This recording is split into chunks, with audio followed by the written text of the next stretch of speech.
안녕하세요. 저는 한국아동복지학회 총무위원장을 맡고 있는 서울사이버대 사회복지전공 임세희입니다.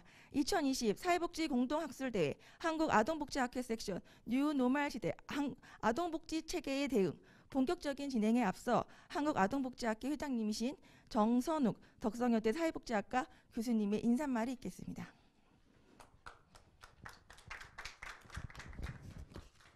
네, 안녕하세요. 네, 지금 방금 소개받은 아동복지학회장 정선욱입니다. 네, 반갑습니다. 네, 제가 7월에 그 이메일이나 온라인 홈페이지에서 인사를 드렸었는데요. 이렇게 또 화면이지만 인사를 다시 드리게 돼서 너무 반갑습니다. 네, 저희가 이제 코로나19 이후에 2020년에 아동복지 관련된 모든 사회복지 관련된 아니면 모든 사회 관련된 공통된 주제가 코로나19 상황과 관련된 것인데요. 우리 이번 학술대회에서도 코로나19가 우리 아동의 삶과 가족의 삶에 미친 영향과 관련해서 다양한 주제별로 어떤 일들이 벌어지고 있고 우리가 어떤 어려움을 겪었고 앞으로 어떤 것들을 준비하고 대비해야 되느냐 이런 과제들을 이야기하는 귀한 시간을 맞이했습니다. 제가 오늘 우리가 좀 앞에 준비 때문에 좀 늦게 시작해서 제 인사만 굉장히 짧게 할 거고요. 그래서 오늘 발표와 토론 참여해주신 선생님들 너무 감사드리고요. 또 자장 맡아주신 김광열 선생님도 감사드립니다. 그리고 이 준비를 위해서 애쓰신 간사님과 총무위원장분들 모두 감사드리고요. 제가 무슨 어디 인사하는 것 같죠? 그리고 우리 이번에 추계학술 대회는 굿네이버스에서도 함께 후원해 주셨어요. 후원해 주신 굿네이버스에도 진심으로 감사의 말씀을 드립니다. 여기 참여해 주신 모든 분들 고맙습니다. 유익한 시간 되시길 바랍니다.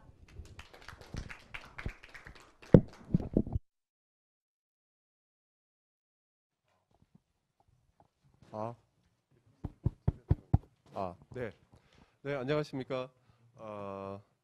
저희 마스크를 벗고 쓰고 그대로 진행해도 되는 거죠? 네. 2020년 추계 한국아동복지학회 주제가 뉴노멀 시대 아동복지 체계 대응입니다. 이 주제를 가지고 세 분의 발표를 들으시고요. 세 분의 토론을 들으시게 됩니다.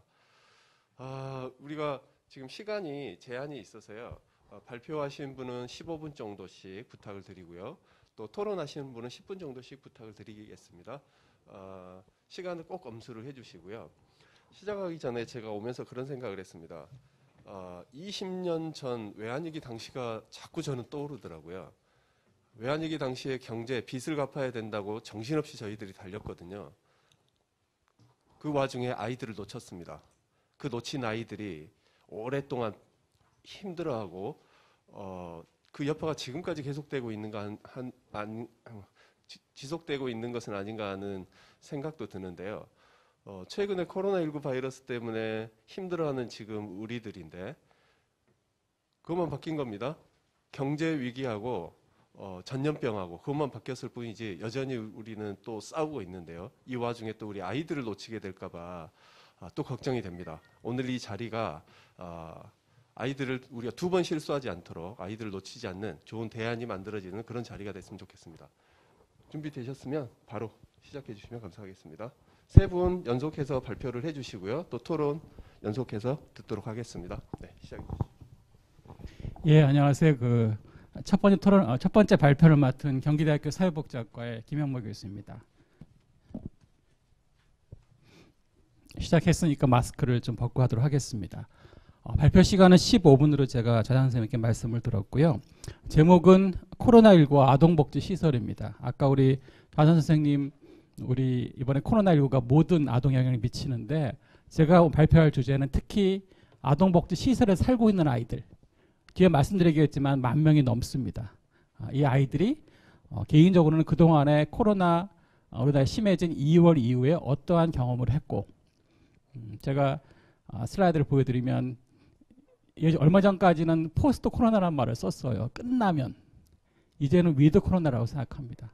그러니까 함께 가는 언제까지 갈지 아무도 모르고요.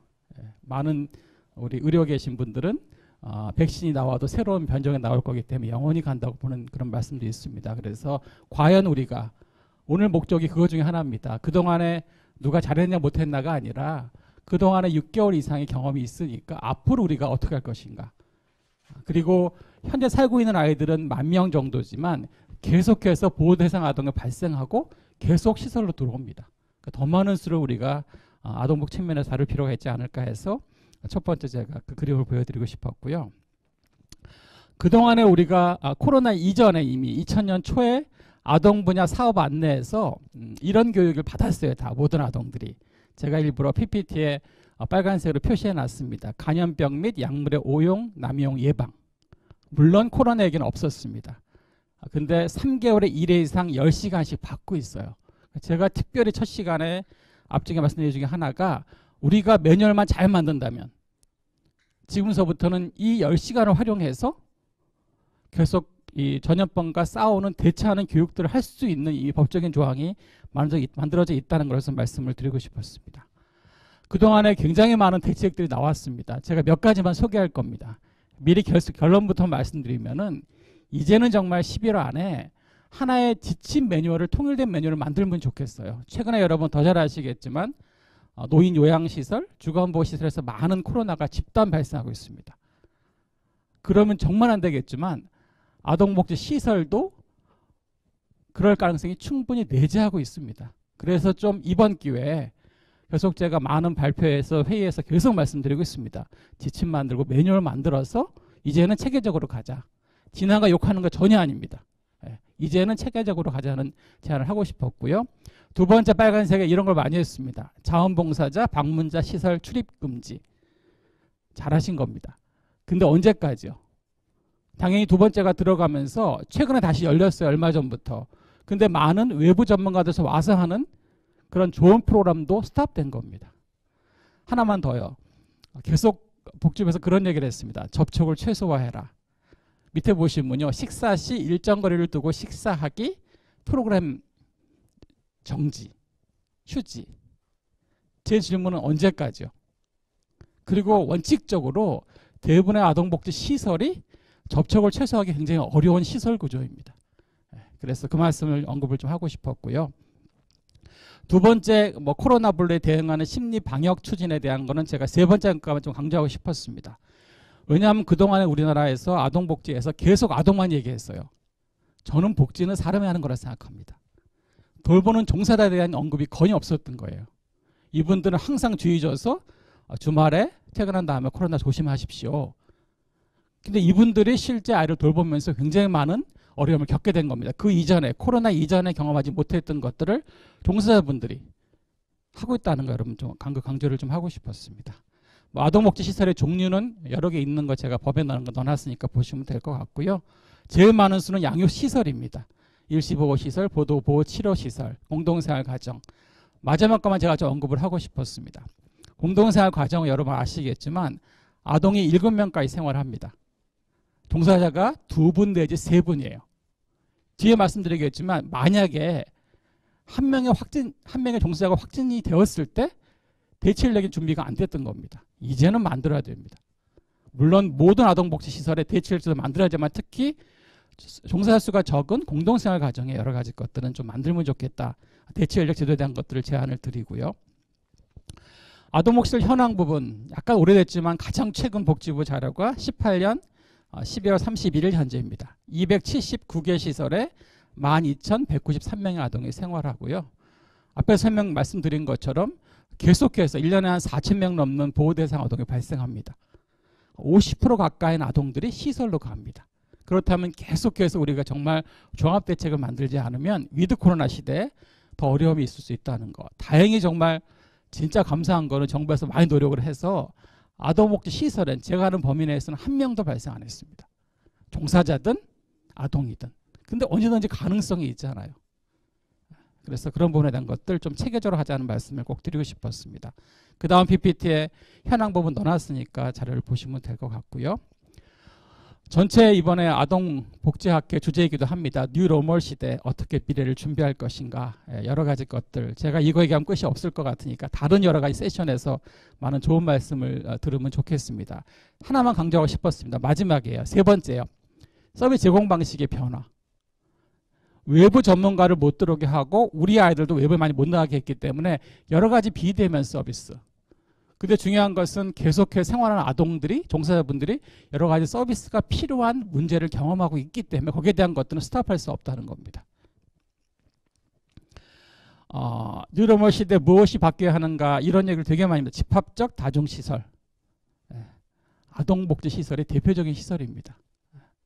아동도 뭐 다 아시겠지만 코로나19로부터 안전한 연령대가 아니기 때문에. 두 번째요. 최소한의 물리적 거리두기와 사생활 보호가 어려운 시설 환경. 많은 정말 최근에 소속사가 되면서 5명, 7명 아이들이 한 숙소에 생활을 합니다. 그렇지만 우리 가정에 한두 명의 아동들이 아니잖아요. 그러니까 다중시설입니다.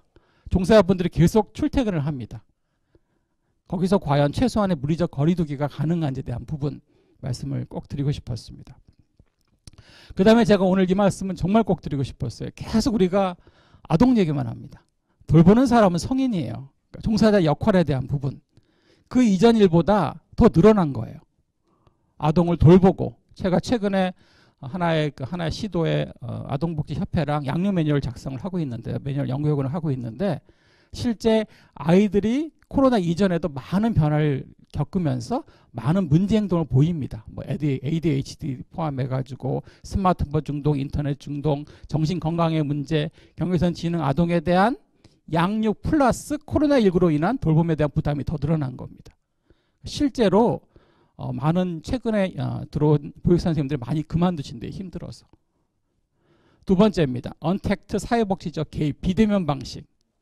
그런 고민을 좀 해요. 개인적으로. 이제 심리 치료 부분들이 비대면으로 가능할까? 그렇게 아니라면 우리 아이들 필요하면은 치료시설 가고요. 외부 전문가 들어와서 우리 오늘 학술대하는 것처럼 마스크 끼고 발열 체크하고 철저하게 관리하면서 서비스가 들어가야죠. 언제까지 이런 서비스를 중단할 수는 없다고 생각합니다. 물론 제가 세 번째 쓴 것처럼 온라인 프로그램 가능한 것도 있습니다. 뭐 운동이나 이런 것들은 계속 해야 되고 개발해야 되고요. 근데 제가 하나 강조하고 싶었던 것은 이것을 너무 시선에 맡기는 건 아닌 것 같습니다. 중앙정부나 시도에서 이런 여러 가지 좋은 아동복지 시설을 위한 프로그램들, 비대면 프로그램들 개발해서 보급하는 그런 걸 좀 제안을 좀 드립니다. 위기개입 및 심리 지원에 대한 부분은 보시면 될 것 같고요. 종사자의 셀프케어에 대한 부분. 예를 들어서 그겁니다. 한 명의 종사자가 보육사 선생님만 2분 정도가 아이들 돌보는데 교대로 돌보는데 한 명의 종사자가 확진이 되었을 때 14일간 어떻게 할 것인가. 반드시 첫 번째는 대체인력 부분이 마련돼서 투입될 수 있도록 해야 되고요. 중요한 건 여러 가지 밑에 슈퍼비전에 대한 부분, 심리적인 대한 부분. 정말 우리가 아동복지니까 아동의 중심이 100% 동의합니다. 그렇지만 종사자 같이 가는 늘 사람이 행복해야 아이도 행복할 수 있으니까 같이 가는 좀 아동복지로 발전하면 좋겠다 말씀을 드리고요. 그 다음 제가 이 말씀 꼭 드리고 싶었습니다. 코호트 격리 아예 셧다운 시키는 거죠.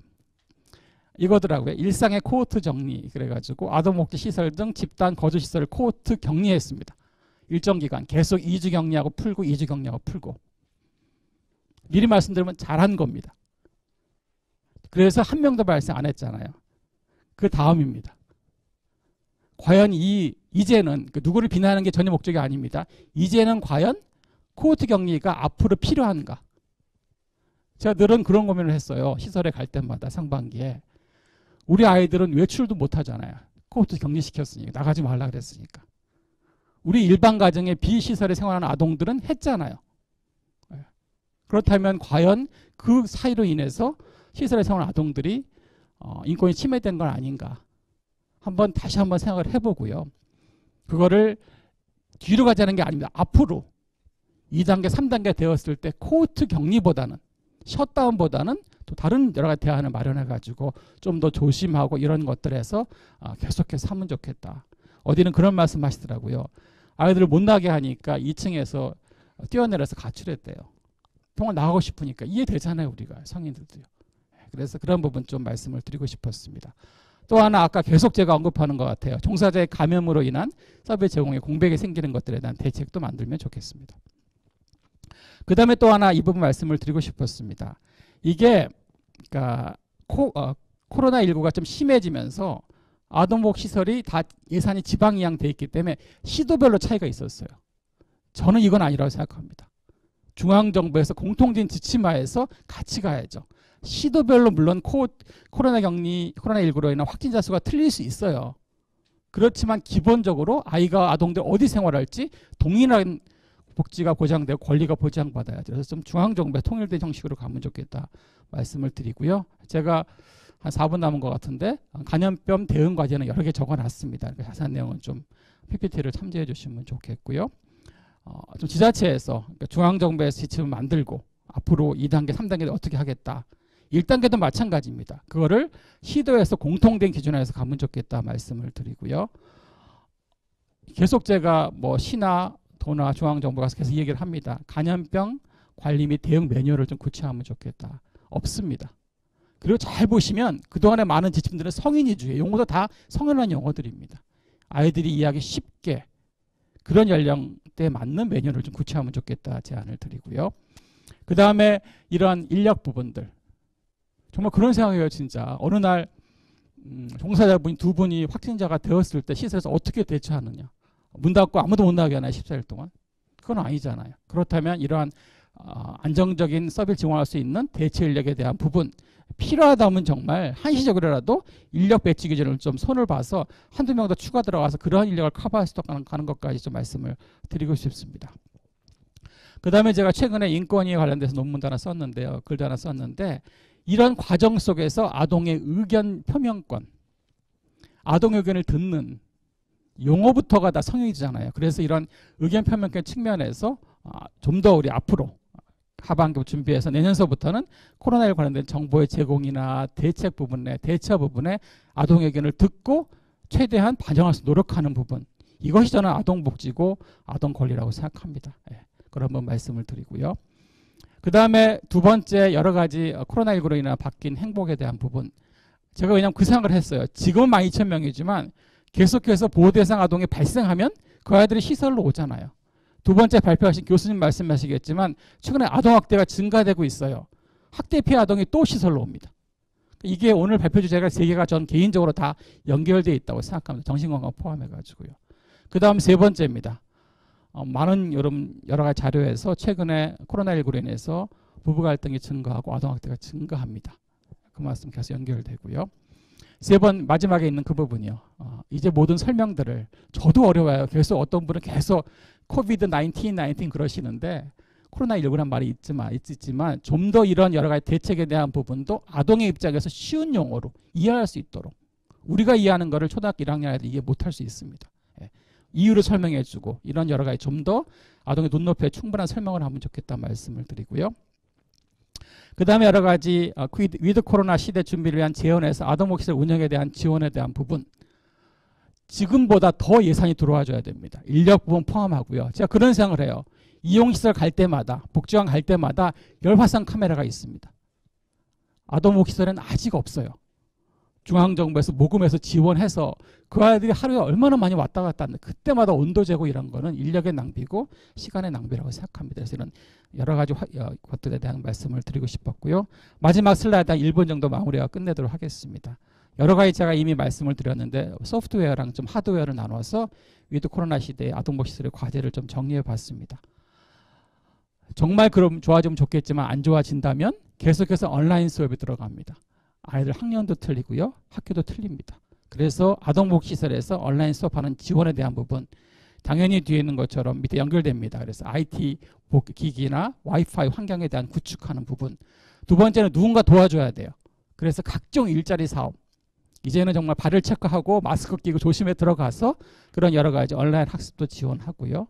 그 다음에 이미 설명드렸지만 비대면 서비스 프로그램 개발해서 정말 시설에 맡기지 말고 중앙정부랑 복지부랑 중앙정부에서 만들어서 보급하면 좋겠습니다.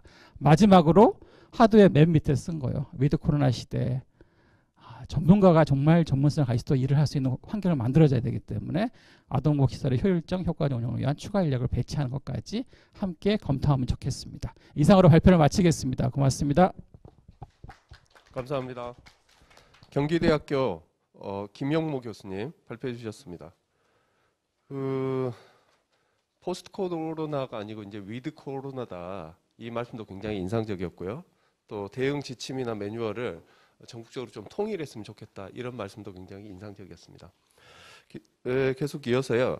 코로나19와 아동학대라는 주제로 카톨릭 관동대학교 사회복지학과의 김세훈 교수님 준비되셨으면 바로 부탁드립니다. 네, 안녕하세요. 방금 소개받은 가톨릭 관동대학교 사회복지학과의 김세원입니다. 제가 오늘 발표드릴 주제는 코로나19와 아동학대이고요.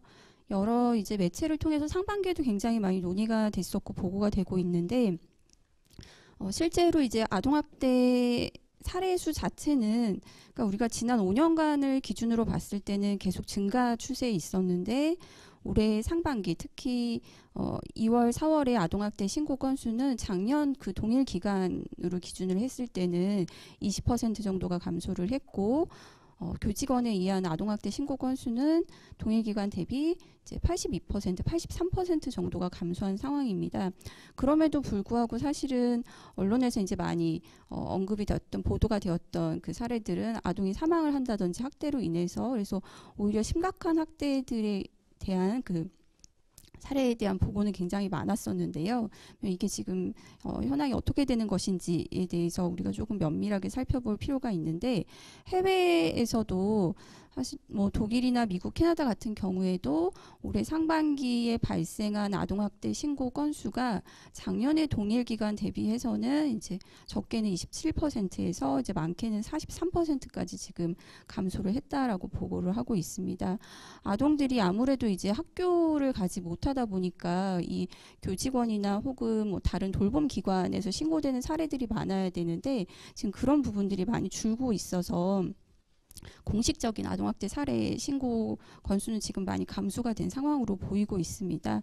근데 이게 그럼 실제로 줄어든 거냐? 이제 사실은 그렇지 않다라는 거죠. 그래서 외국에서도 여러 연구를 해본 결과 부모가 이제 실직 상황에 있거나 하는 경우에는 자녀들과 이제 집에서 보내는 시간이 더 많아지는 거죠. 그리고 경제적인 스트레스가 심해지다 보니까 자녀에게 조금 더 뭐 공격적으로 대한다든지 혹은 갈등 상황이 발생을 한다든지 이런 부분에서도 보고가 되고 있습니다.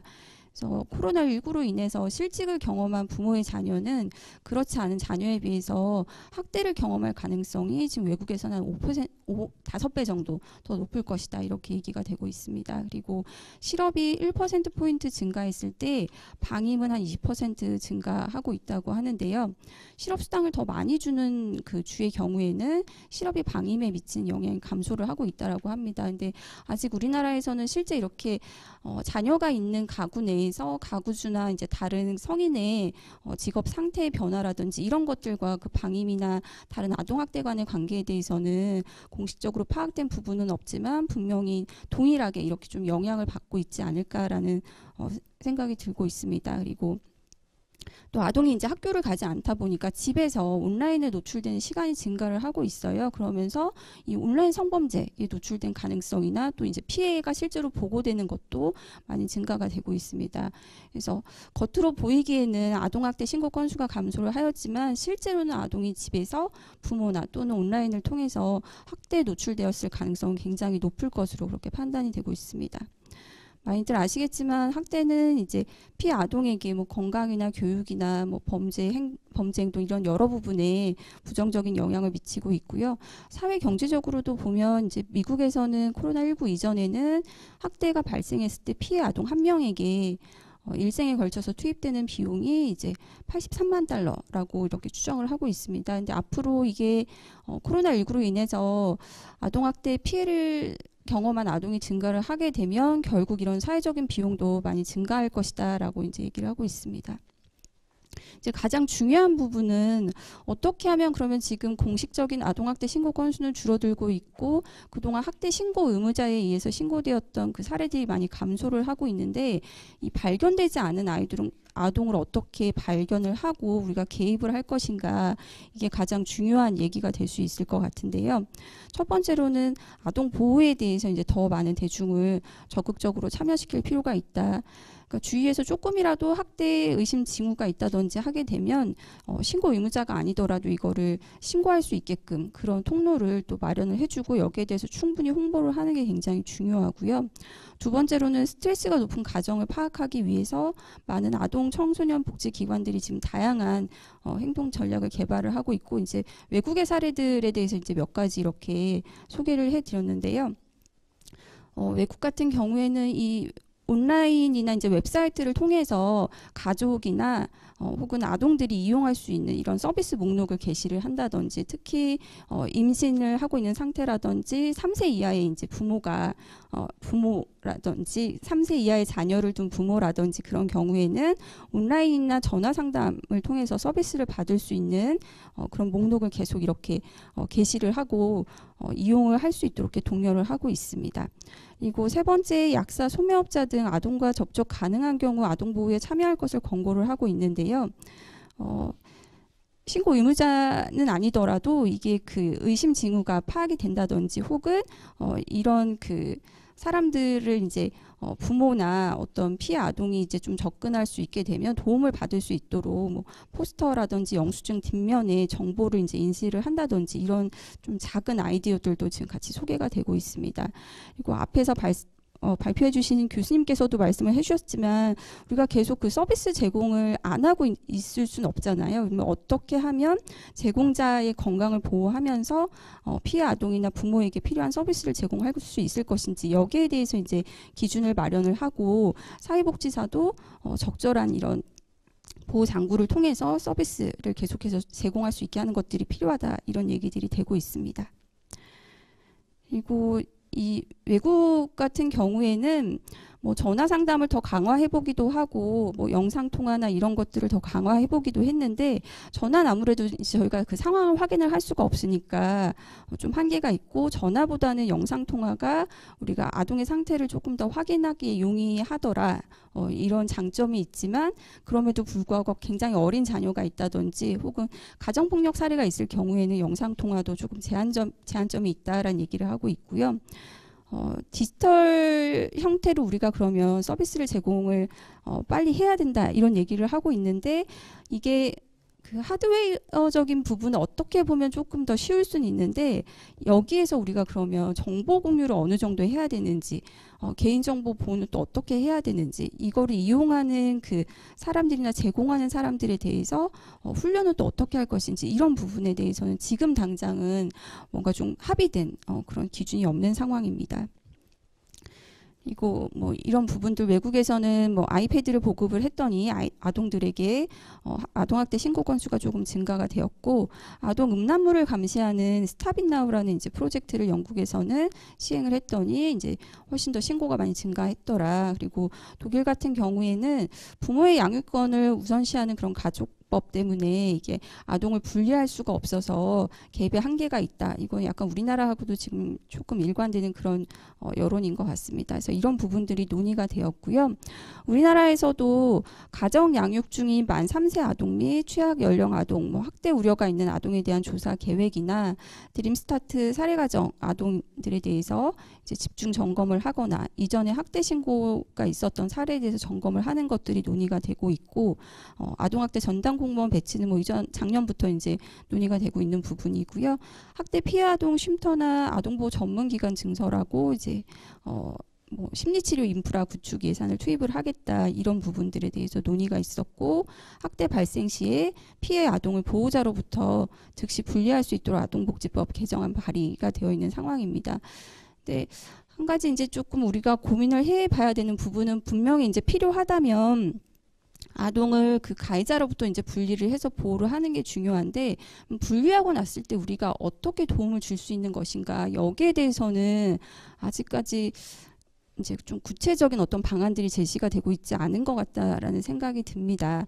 이게 특히 학대 아동을 이제 분리할 때 우리가 그 현장에서 많이 고민되는 부분은 분리하고 난 다음에 이 아동을 보호할 기관이 있는가 제공할 만한 충분한 서비스가 있는가 이거에 따라서 사실은 분리 여부들이 조금 영향을 받는 부분들이 있기 때문에 여기에 대해서 준비가 충분히 된 상태여야지만 분리의 효과가 있는 것이지 우리가 아동을 보호할 기관이라든지 제공할 서비스가 충분하지 않은 상황에서는 사실은 이것만으로는 학대 피해를 예방하거나 혹은 학대를 감소시키는 데 한계가 있을 것입니다. 그래서 특히 작년 같은 경우에도 이제 한 해 동안 학대 피해 아동에게 이제 이 제공된 서비스 현황을 보면 82%는 원가정 보호가 됐고요. 13% 정도는 분리보호, 이제 4% 정도의 아동이 가정 복귀를 했습니다. 그래서 전체 아동의 이제 한 14% 정도가 분리보호가 되었다라고 보시면 되시고요. 제공된 서비스를 보시면 전체 서비스 총량으로 봤을 때 아동 대상 서비스가 한 57% 정도였고 행위자 대상 서비스는 26%, 가족 대상 서비스는 사실 17% 정도밖에 되지 않았습니다. 그리고 이 각각의 서비스 내용을 더 들여다보면 사실은 뭐 전화 상담이라든지 이런 단순 상담이 굉장히 좀 많은 비중을 차지를 하고 있어요. 그래서 단순 상담이 중요하지 않은 것은 아니지만 학대 피해 아동의 어떤 심리적인 상태나 신체적인 건강 상태를 고려했을 때 전문적인 서비스들이 많이 부족한 그런 상황이고 행위자나 이제 비학대 부모 혹은 가족을 대상으로 한 서비스는 굉장히 부족한 상황입니다. 그래서 결국 우리가 이 학대를 효과적으로 중단하고 예방하기 위해서는 학대 행위자나 비가해 부모 및 가족에 대한 개입이 필수적으로 진행이 되어야 적절하게 이제 아동을 계속해서 가족 내에서 이제 보호를 할 수가 있다. 이 말씀을 드리고 싶었고요. 그래서 간단하게 이제 이 원가정 보호와 원가정 분리 보호에 대해서 이제 최근에 많이 얘기가 되고 있어서 지금 제공되고 있는 서비스가 이 원가정 분리 보호 여부에 정말 영향을 주고 있는지를 한번 살펴봤습니다. 그래서 이 데이터는 이제 그 국가 아동학대 정보 시스템 2016년 한 해 동안 그 신고 접수된 사례 중에서 아동학대 공식적으로 이제 아동학대라고 판정된 사례를 선택을 했고요. 그래서 최종적으로 18,516사례를 선택을 해서 최종 조치가 원가정 보호인 경우와 이제 원가정 분리 보호인 경우를 이제 분리를 해서 서비스와 관련된 변수라든지 이 아동의 특성이라든지 행위자 특성 등을 넣어서 한번 분석을 해보았습니다. 지금 여기에서는 원가정 분리보호가 조금 더 많이 앞에서 말씀드린 것보다 많이 이제 지금 잡혀서 한 27%가 분리보호가 되고 원가정 보호는 한 73% 정도가 되었고요. 분석을 했더니 지금 사실은 여러 가지 서비스들이 제공을 받았을 때 아동이 분리보호가 될 가능성에 영향을 더 미치는데 가족 기능을 강화한 서비스나 행위자에게 상담을 제공했거나 행위자를 대상으로 심리치료를 했을 때는 분리보호 가능성이 승산이 감소하는 것으로 나타났습니다. 그래서 물론 서비스를 많이 제공받는 가정의 경우나 아동의 경우에는 아동학대가 이제 심각했기 때문에 더 많은 서비스를 받을 수 있어서 그래서 이런 분리보호 가능성에 영향을 받을 수 있었지만 사실 우리가 가족 단위의 서비스가 왜 중요한지 이 행위자 대상 서비스가 왜 중요한지를 이 결과에서도 볼 수 있었습니다. 그래서 원가정 분리 보호에 대해서만 주장을 할 게 아니라 동시에 우리가 어떤 서비스, 특히 어떤 유형의 서비스를 더 많이 제공을 할 것인지를 좀 주의 깊게 볼 필요가 있다라는 것을 이렇게 실증적으로도 한번 살펴보았습니다.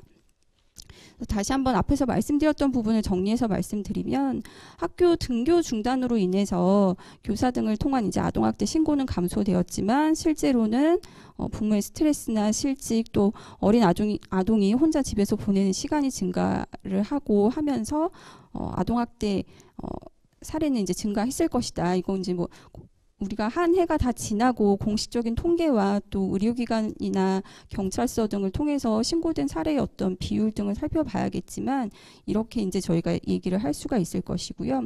그러면 이제 지금은 아동들이 학교를 조금 더 나가고 있는 상황인데 뭐 상황에 따라서 등교 일수는 또 결정이 다르게 날 수도 있겠지만 이런 상황에서 뭐 어쨌든 이 아동에 대해서 가장 가까이에서 우리가 관찰을 할 수 있는 신고 의무자들에 대해서 조금 더 추가적으로 교육을 할 필요가 있습니다. 그래서 온라인으로 수업을 하는 동안이라도 학대 의심 징후가 있을 때 어떻게 발굴을 하고 신고를 하게 할 것인가 이런 부분에 대해서 교육을 할 필요가 있고요.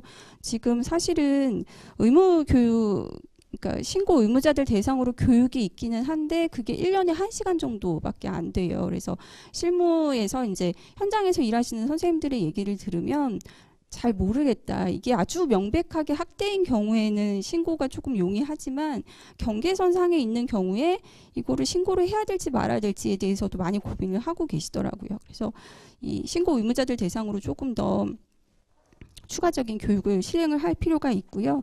특히 신생아가 있거나 아니면 제 앞에서 말씀드린 것처럼 실업가구 또 부모가 우울증이 있는 경우에도 학대가 발생할 가능성이 높기 때문에 그런 위험 징후가 있거나 이전에 학대가 신고되었던 사례들을 집중적으로 파악을 할 필요가 있습니다.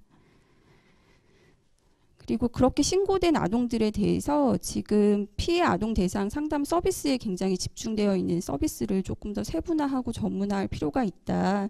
그래서 아동 학대 예방을 위해서는 행위자, 가족 단위의 서비스를 이제 병행하는 것이 필요하고요.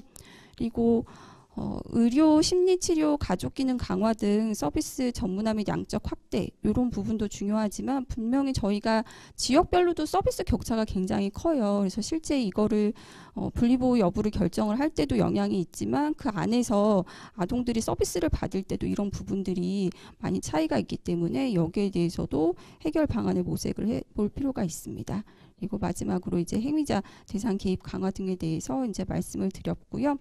그리고 지금 이게 얘기되고 있는 부분은 사실은 우리가 학대가 발생을 하고 난 다음에 개입을 어떻게 할 것인가 이런 부분을 중심적으로 얘기를 하고 있는데 결국은 예방이 이제 훨씬 더 효과적일 거라는 거죠. 지금처럼 문제가 발생했을 때 우리가 개입을 이렇게 강화를 하다 보면 또 다른 이제 문제가 발생할 수밖에 없습니다. 그래서 결국 코로나19로 인해서 더 취약한 그 상황에 있는 아동들이 피해를 더 많이 받고 있기는 하지만 장기적으로 봤을 때는 예방 프로그램을 확대를 하고 아동 학대에 대해서 인식을 개선하는 것이 이제 하나의 해결책이 될 수 있을 것이라고 생각됩니다. 네, 이상으로 발표 마치겠습니다. 감사합니다.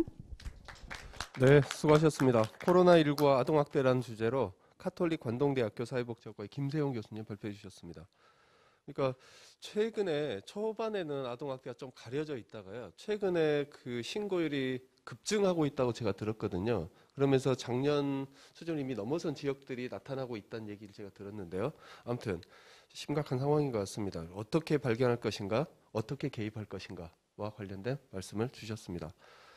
다음은 보이지 않는 아이들의 권리라는 주제로 경북대학교 사회복지학과 최권호 교수님 지금 준비하고 계신데요. 준비 다 되셨으면 부탁드립니다. 네, 안녕하십니까. 그 만성질환 아동들의 건강권과 관련해서 발표를 맡은 경북대학교 사회복지학부의 최권호입니다. 마스크를 좀 벗고 하도록 하겠습니다. 지금 제목을 보이지 않는 아이들의 권리라고 잡았는데요. 지금까지 이제 아동 관련해서 여러 연구라든지 혹은 논의들이 주로 보호 필요 아동들을 중심으로 논의되어 왔던 것들이 사실이었던 것 같습니다. 그런 면에서 국내에 수많은 만성질환 아동들, 장애 아동들을 포함해서 이런 아동들의 이제 건강과 관련한 이슈, 또 권리와 관련한 이슈들에 대해서 이렇게 학회에서 발표하고 논의할 수 있는 자리가 마련된 것에 대해서 의미 있게 생각을 하고 있습니다. 우선 지금 그 PPT 슬라이드를 좀 보시면요. 이게 원고 제출했을 당시가 한 달 전인데 그때 코로나19로 전 세계 3,200만 명 정도가 진단을 받고 이제 990만 명 정도가 사망한 것으로 되어 있는데 오늘 확인한 바에 의하면 진단이 1,000만 명이 늘고 또한 115만 명 정도가 사망한 것으로 확인이 됩니다. 확연하게 현재 2차 유행 상황이 우리나라는 그렇지 않은 상황입니다만 다행스럽게도 전 세계적으로 2차 유행이 지금 진행 중에 있는 것으로 보여집니다. 코로나19에서 이제 지금까지 말씀해 주셨던 그 시설이라든지 혹은 학대와 관련한 이슈들에 대한 것도 굉장히 중요합니다. 근데 아울러서 이 코로나19에서 아이들의 어떤 감염 문제 이런 부분들에 대해서 상대적으로 좀 아이들의 경우에는 감염률이 낮고 또 치사율이 낮다 보니까 그에 대한 경각심이나 논의들이 좀 상대적으로 적지 않은 생각이 됩니다. 일정 부분 근거가 있습니다. 왜냐하면 실제로 0에서 17세 사이에 아동 사망률 를 보면은 굉장히 낮은 것을 보시는 바와 같이 알 수가 있습니다. 즉 다른 인구 집단에 비해서 사망률이 낮은 것을 확인할 수가 있습니다. 이제 국내 데이터가 이렇게 좀 연령별로 체계적으로 볼 수 있는 데이터가 릴리즈가 안 돼 있어가지고 외국 자료를 통해서 좀 확인할 수 있는 부분은 일단 18에서 29세 사이에 그 비교 집단을 고려했을 때 0에서 4세 사이는 4배 정도가 입원율이 낮고 사망률은 9배가 낮은 것으로 나옵니다. 5에서 17세는 9배 가량이 이제 입원율이 낮고 사망률이 16배가 낮은 것으로 나와 있습니다. 즉 코로나19는 확연하게 그 진단 그러니까 위험 인구 집단이 청년들을 비교한다면은 65세 이상의 노인들을 중심으로 해서 뭐 진단이라든지 뭐 감염이라든지 혹은 그로 인한 사망의 위험성이 굉장히 높은 것으로 일단 확연하게 보여집니다. 이제 그런데 우리가 한 가지 좀 다시 고민해봐야 되는 이슈는 뭐냐면 코로나19와 관련된 이슈들이 주로 이제 건강 문제보다는 돌봄이나 교육 문제, 당연히 이런 부분들도 중요하고요. 이에 대한 부분을 초점을 두어야 합니다만 코로나19 확산 상황에서 이 만성질환 아이들은 이제 보이지 않는 아이들로 간주되는 경향이 있는 것 같습니다. 그 보이지 않는 아이들이란 표현은 그 장애 아동들의 형제 자매들이 그 돌봄에서 여러 이제 사각지대에 놓여 있다는 것을 빗대어 표현한 말인데 우리가 지금까지 아동의 권리라든지 아동의 이슈를 이야기하면서 특히 이제 만성질환과 장애 아동들에 대한 이슈를 좀 간과한 것은 아닌가 이런 차원에서 이 표현을 좀 빌어왔습니다. 그 중국 우한의 보고에 의하면 10세 미만 아동의 경우엔 전체 확진자의 1%에 불과합니다. 하지만 우한 아동병원에서 이 당시 우한에서 확산됐을 당시에 확진된 171명의 아동들이 있었고 그 아동들 중에 3명만이 그 집중치료를 요했습니다. 하지만 이 ICU에서 집중치료를 받았던 3명의 아동들은 신장질환, 백혈병 등과 같이 이런 기저질환들을 갖고 있는 것으로 확인이 됩니다.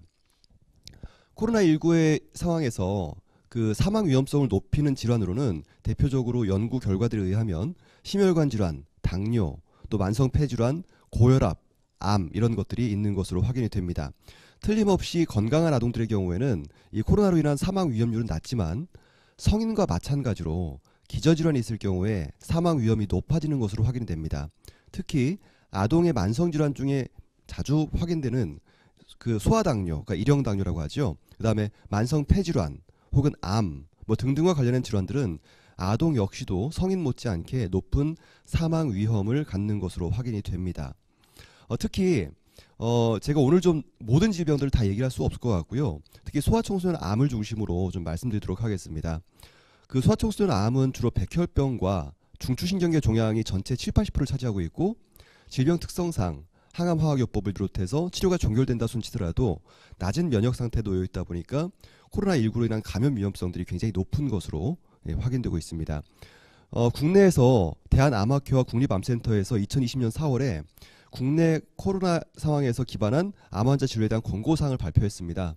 이 내용의 일부 소아암 아이들에 대한 부분들이 포함되어 있습니다만 여전히 보건의료 영역에서도 소아청소년 암을 비롯한 그 소아청소년들의 만성질환에 대해서는 좀 논외로 이루어지고 있는 것으로 알 수 있었습니다.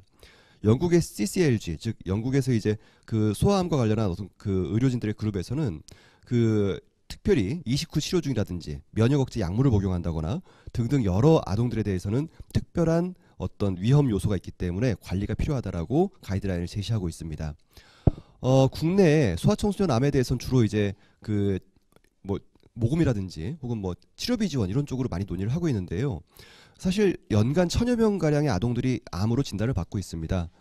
그리고 그 아동들이 실제로 그 대부분 생존하고 대부분 지금 현재 건강한 성인으로 살아가고 있습니다. 자, 그런데 지금 이제 5년 관찰 생존율이 1990년대에 56%였던 반면 지금 84%까지 올라온 상황이기 때문에 이 아이들이 점점 청소년이 되고 또 청소년이 되어서 또 성인이 될 가능성이 높아지고 있고 이 아이들이 치료가 종결되었음에도 불구하고 여러 건강상의 어려움들을 같이 갖고 있기 때문에 이들을 대상으로 한 특별한 어떤 서비스들 또 그다음에 사회복지적 개입의 요구들이 증가하고 있는 것이 현실입니다.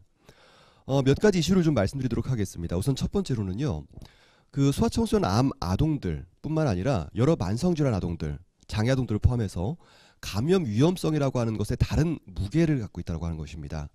일반 아동들도 물론 이 감염에 대한 부분들을 우리가 통제하고 적절하게 감염 예방에 대한 방역 지침들이 마련되어야 하고 학교에서 이런 부분들이 필요합니다만 실제로 소아청소년 암 아이들 같은 경우엔 감염이 곧 사망으로 연결될 가능성이 굉장히 높다 보니까 일상생활에서의 그 무게가 또 다를 수 있다는 점을 우리가 놓치지 않아야 하겠습니다. 치료 중인 아이들은 감염 위험성은 단순한 공포를 넘어서서 구체적으로 생명을 위협하는 상황입니다. 오른쪽에 이제 포스터에 넣었던 것은 한국 백혈병 소아협회에서 지난 3월에 이제 캠페인을 했던 것을 캡처를 해왔는데요.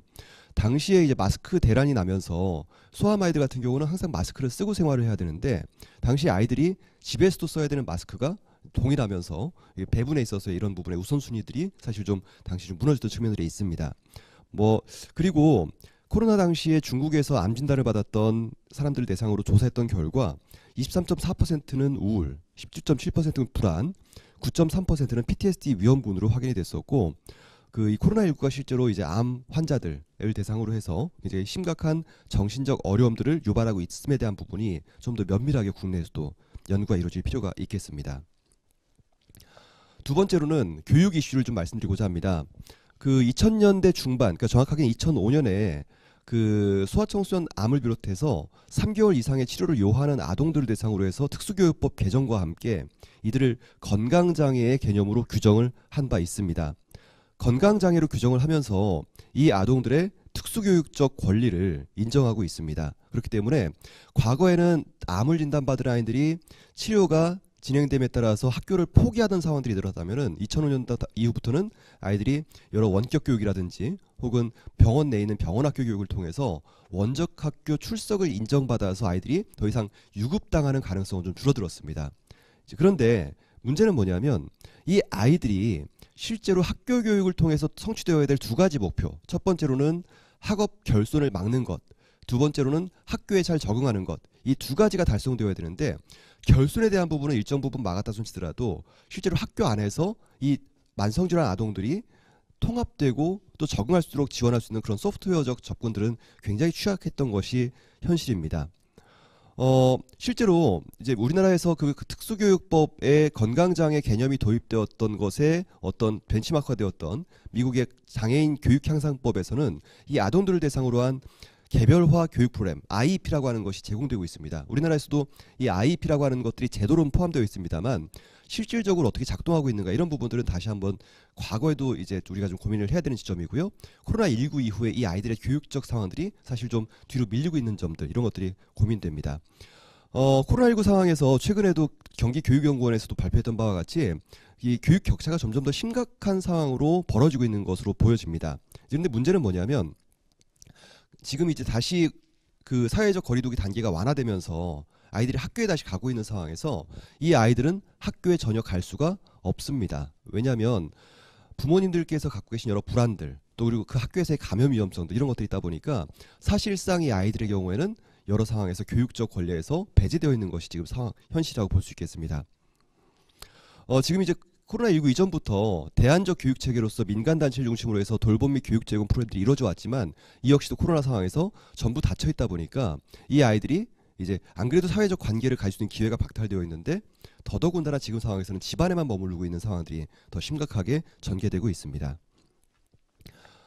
교육적 권리에 대한 부분들은 지금 시간 관계상 아까 말씀드렸던 부분과 동일하기 때문에 슬라이드를 참고해 주시면 좋겠습니다. 근데 한 가지만 말씀드리면은 과거에도 그렇고 지금도 그렇고요. 이 만성질환 아동들이 학교에 복귀할 수 있다 손치더라도 여러 가지 건강상의 문제로 인해서 결석률이 높은 부분들 이걸 어떻게 우리가 교육적 권리로서 보충할 수 있을 것인지 이런 것들이 앞으로 좀 논의가 필요하지 않을까 그런 생각이 됩니다.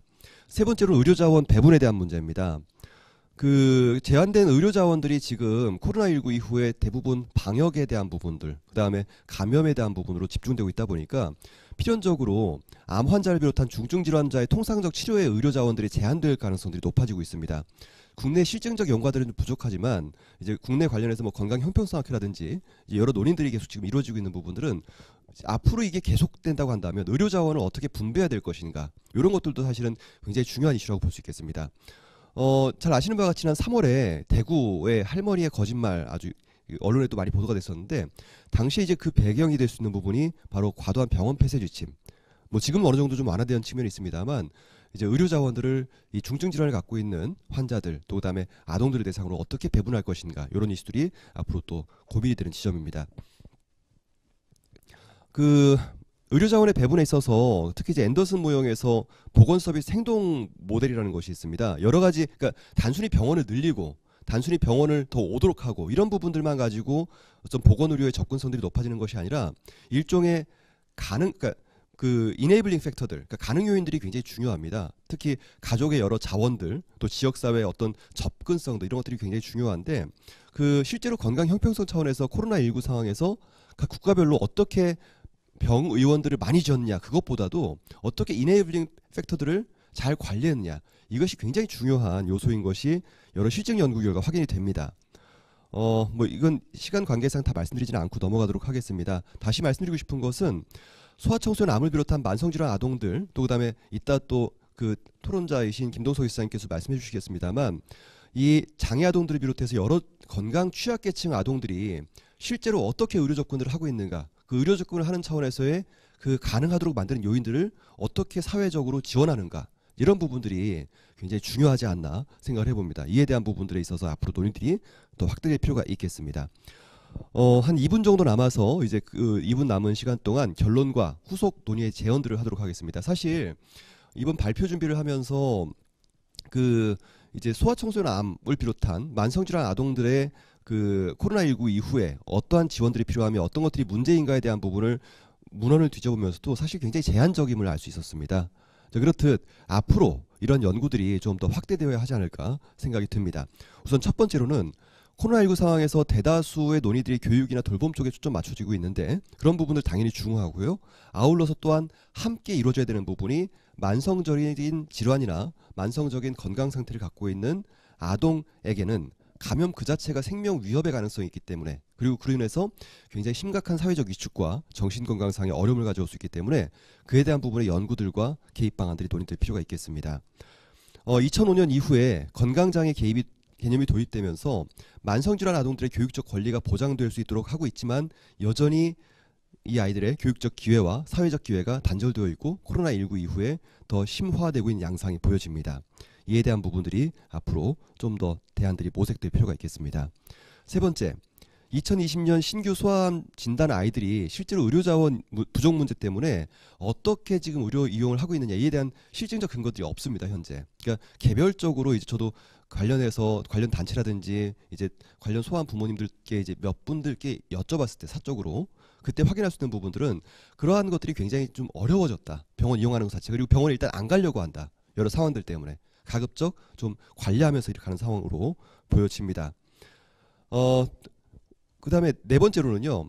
이 아이들에 대한 특별한 심리정서적 지지체계 마련되는 것 그 다음에 지금까지 관심받지 못했던 아이들을 대상으로 한 교육적 권리를 우리가 주목하는 것 그 다음에 지금 현재 그 의료 영역에서 관련해서 가이드라인을 성인 암 환자들에게 제시하고 있지만 소아청소년에 대해서는 좀 부족한 점들 그리고 그 코로나19 상황에서 아동들이 어떻게 만성질환 아동들이 어떻게 영향을 받고 있는가에 대한 구체적인 후속 연구들이 앞으로 필요하지 않을까. 그리고 아울러 이 아동복지학회뿐만 아니라 사회복지 영역에서도 이 만성질환 아동에 대한 전체적인 논의들이 좀 더 확장될 수 있기를 기대해 봅니다. 네, 이상입니다. 감사합니다. 네, 수고하셨습니다. 경북대학교 사회복지학부의 최건호 교수님 수고해 주셔서 감사드립니다.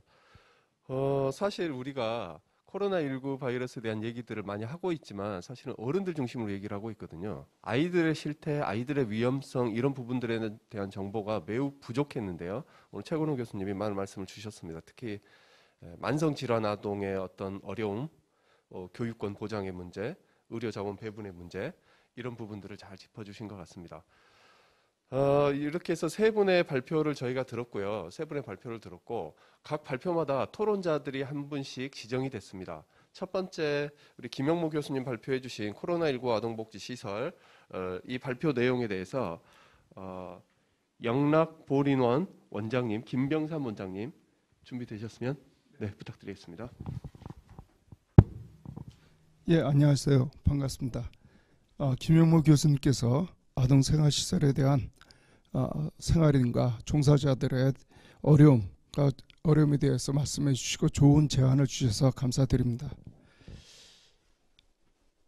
예, 아동복지법의 52조에 보면 생활시설, 이용시설, 지원기관 이렇게 해서 나눠주고 있는데 화면에 안 나오나요? 예. 요거 화면을 한번 봐주시면 되겠습니다. 그러나 대부분 아동복지시설이라면 주로 생활시설을 상기하게 됩니다. 이번 코로나19가 잠시 스치고 지나가는 독감 정도를 알고 안일하게 생각했다가 금년 2월부터 사회복지생활시설들이 준 코호트로 오늘날까지 이어지고 있습니다. 예, 먼저 코로나19로 인한 아동들의 목소리를 한번 살펴보도록 하겠습니다. 친구와 약속이 있는데 왜 못 나가게 하느냐? 내 친구들은 다 만나고 있다. 왜 부모님도 못 만나게 하느냐? 고3인데 학원도 못 가게 하느냐? 친구들은 다 학원에 가는데 이렇게 하면 어떻게 대학에 가느냐? 우리 인생 책임져 줄 거냐? 자격증 준비를 해야 하는데 학원에 못 가면 어떻게 하란 말이냐? 노래방이나 PC방에 가고 싶다. 친구들은 가는데 왜 나만 못 가게 하느냐? 이러다가 스트레스에 미쳐버릴 것 같다. 외출하게 해달라. 이것들이 바로 생활시설에 있는 아이들의 목소리입니다. 보건복지부에서 2020년 2월 26일자에 시설 유형별 코로나19 대응 지침을 내어놓았습니다. 코로나 바이러스 감염증 19 유형 대비 아동복지시설 대응 지침입니다. 시설 자체 내부 프로그램 강화를 하며 아동의 심리 정서적 지지를 강화하라. 종사자 업무 배제 가다 발생 등으로 시설 회원이 불가피한 경우 아동을 타 시설로 일시 전원시켜라. 간내 유효 공간이 있는 시설 현황 파악 등 아동 돌봄 유지를 위한 조치 계획 사전 마련을 하도록 하라. 인력 지원이 어려운 경우 시설 내 종사자들을 탄력적으로 배치하여 서비스를 유지하도록 하라. 이것이 복지부에서 내린 지침입니다. 근데 이 코로나19가 꼭 부정적인 면만 있는 게 아니고 긍정적인 면과 부정적인 면 양면을 다 가지고 있었습니다. 그래서 우선 긍정적인 면을 먼저 보도록 하겠습니다. 긍정적인 면은 아동들의 청결이 생활화되었다는 것입니다. 지난해까지만 해도 영유아들은 독감으로 병원에 입원하는 횟수가 많았으며 눈병이라든지 전염성 질환으로 고생하는 아동이 있었으나 금년에는 이러한 아동이 발생하지 않았다는 것입니다. 코로나19로 인해서 등하교 시 마스크를 착용하고 손 씻기 등 청결에 주의를 한 결과이기도 하지만 외부의 접촉이 현재 줄어든 결과라고 보여집니다. 그리고 두 번째 긍정적인 면은 1인 1PC의 사용입니다. 코로나19로 인해서 대면 수업에서 비대면 수업으로 전환되면서 1인 1PC를 소지하게 되었다는 것이죠. 조금 아쉬운 점은 1인 1PC 중에 많은 숫자는 학교에서 대여해 준 것입니다. 그래서 아동복지시설에서 생활하는 아동들에게 무상으로 PC가 지원되었으면 하는 바람입니다. 태블릿 PC나 PC가. 그리고 세 번째는 직원과 아동 간의 유대감이 강화되었다는 것입니다. 외부 자원봉사자가 없이 직원들이 프로그램을 행함에 따라 오히려 아동들이 정서적으로 안정됨을 관찰할 수 있었습니다. 직원들과 큰아이들이 소통하는 기회가 넓어지고 정서적인 유대감이 강화됨을 긍정적인 요인으로 볼 수가 있는 것이죠. 반면 부정적인 면이 있습니다. 부정적인 면은 아동들에 대한 대처 능력이 현저히 떨어졌다는 것이죠. 코로나19로 인해서 개학이 늦어지고 학교와 어린이집에 가지 않고 원내에서만 생활하는 날이 늘어남에 따라 아동들 간의 답답함과 스트레스 지수가 높아지는 것에 대한 시설의 대처 능력이 현저히 떨어졌다는 것. 그리고 아동들의 행동 반경 제한에 따른 스트레스가 많아졌다는 것입니다. 일반 아동은 친구도 만나고 하는데 시설에 생활하는 친구는 친구를 못 만나게 하고 외출도 못하게 하는 것에 대한 스트레스가 가중되었고 시설에 산다는 이유로 인간관계가 점차 멀어지고 있다는 것입니다. 그 세 번째는 이제 역차별이 느껴질 정도로 소외감을 느끼고 있다는 것이죠. 아동들이 외부로 나가지 못하게 됨에 따라 아동들의 인격적인 면이 침해당하고 있고 학습권의 침해를 받고 있습니다. 일반 아동들은 학원에 가는데 시설 아동은 학원에 가지 못하고 있고 무엇보다 아동복지시설 아동들은 사회성 발달에 어려움을 겪고 있습니다. 그리고 중요한 것은 또 지역사회와의 단절입니다. 아동복지시설이 지역사회의 교류가 원활하게 이루어지다가 외부인 출입 통제와 외출 금지로 인한 외딴섬 같은 느낌을 받고 있습니다. 또한 직원들의 근무 피로도가 과중되고 있습니다. 학교 가는 시간에 아동들이 원해 있기 때문에 모든 프로그램을 직원들이 다 행해야 합니다. 미취학 아동들은 어린이집에 가지 않고 원내에서 에너지 발산하는 것을 직원들이 모두 받아주는 등으로 인해 업무가 가중되고 있습니다. 또한 휴게 시간도 아동들과 함께 있는 이유로 제대로 갖지 못하고 있으며 생활지도요원의 경우에는 교대 근무를 하지만 교대 후 코로나의 위험 때문에 거의 집에서만 생활하다가 출근하고 있습니다. 이로 인한 스트레스가 점차 가중되고 있으며 이는 나라로 인해서 혹시나 시설에 코호트로 들어가지 않을까 하는 염려로 인해서 직원들이 그로 인한 스트레스가 가중되고 있습니다. 또 인력 부족 문제입니다. 법적 인력 확보 및 대체 인력이 없다는 것입니다.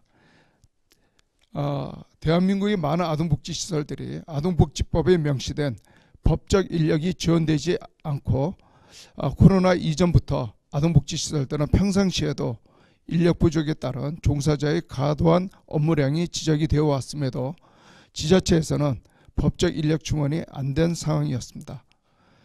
코로나19로 인하여 모든 아동들이 24시간 함께 생활하고 직원들에게 탄력적으로 배치하여 서비스를 유지하도록 하고 있는 대응 방침은 현장과 너무 동떨어진 지침이라고 하겠습니다.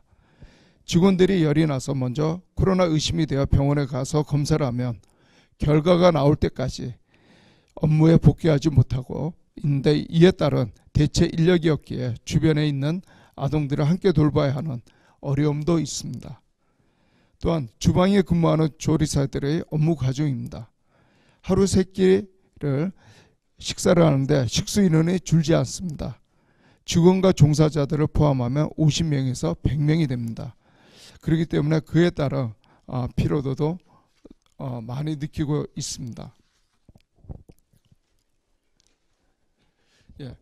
앞으로의 과제를 몇 가지 살펴보면은 김영무 교수님께서도 몇 가지 말씀을 해주셨습니다. 지역사회와 단절이 아닌 교류가 필요합니다. 코로나19가 잡히지 않고 감기처럼 함께 생활하여야 한다면은 지역사회와 무조건적인 단절이 아니라 지역사회와 함께 조심하면서 서로 교류하여야 할 것입니다. 그리고 직원들의 복지권과 아동의 행복권과 학습권을 위해서라도 법적 인력 및 대체 인력 지원이 절실히 필요합니다. 또한 아동생활시설의 환경 개선이 필요합니다. 현행 아동이 한 방에 3명이 생활하고 있기에 코로나19와 같은 바이러스로 인한 감염 위험이 높아지고 있어 안전한 생활을 위해서도 1인실 또는 2인실로 환경을 개선해야 할 필요가 있습니다. 관동대 교수님이 말씀하셨던 아동학대건에 대해서도 지금 아동생활시설을 생활하는 아동의 분포도는 학대 아동이 점차 많아지고 있습니다. 이에 따른 심리적 정서적인 면에서 안정적인 생활 환경이 필요하기 때문에 아동의 생활시설의 환경 개선이 절실히 필요합니다. 그리고 방역 도우미 지원은 김영무 교수님께서 지적을 하셨기 때문에 여기서 넘어가도록 하겠습니다.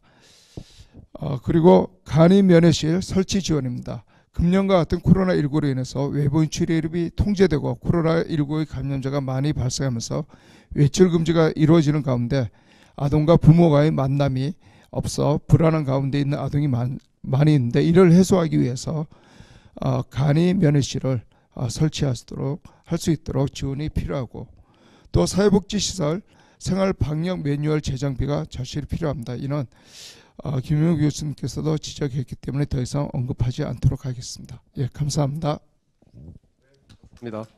김병삼 영락보리논장님 말씀 잘 들었습니다. 사실 최근에 노인 요양병원에서 집단 감염 문제가 이슈가 되고 있는데요. 우리 아이들 생활하고 있는 시설도 맥락이 비슷한 것 같습니다. 대체 인력이 없다, 내지는 대체할 수 있는 공간이 없다. 다행히 지금까지 우리 원장님들 비롯한 선생님들께서 잘 대응을 해주셨는데요. 걱정되는 부분들이 많이 있는 것 같습니다. 보완될 수 있는 노력들이 뒷받침됐으면 좋겠습니다. 그리고 두 번째 우리가 토론을 모신 분은 아동권리보장원의 장화정 아동보호본부장님 모셨습니다. 본부장님은 두 번째 발표하셨던 코로나19 아동학대와 관련된 부분 논문에 대해서 토론해 주시겠습니다. 부탁드립니다. 네, 반갑습니다. 소개받은 장화정입니다. 제가 토론할 부분은 코로나와 아동학대와 관련된 주제를 가지고 10분 동안 토론하겠습니다. 사실 지난 6월 부모의 학대로 아동이 사망했고 또 의붓 아버지의 학대를 견디지 못하고 탈출하는 중학생이 잇따라 발견되었으며 엊그제 동생이 사망한 것으로 우리가 알고 있는 아이들끼리 뭔가 먹으려다가 화재가 나서 아이들에게 큰 상처를 냈던 사건들도 있습니다. 이 모든 사건들이 모두 코로나로 인해서 아이들이 학교에 가지 못하고 또 우리가 빠르게 발견할 수 없어서 아마 아보전이나 드림스타트 등 가가호호 가정을 방문하는 서비스를 제대로 할 수 없는 상황에서 이루어진 사건의 결과라고 저희도 알고 있습니다. 이처럼 코로나19가 돌봄 공백을 만들어내고 또 보호가 필요한 아이들에게 치명적인 결과를 초래하고 있습니다. 우리 교수님께서도 말씀하셨듯이 사실 학대가 초창기에는 상당히 줄었다라고 얘기가 됐고 6월 이후부터는 급속히 지금 증가하고 있는 추세를 나타내고 있어서 이게 아마 세계적인 추이와 결을 같이 하고 있다고 알고 있습니다.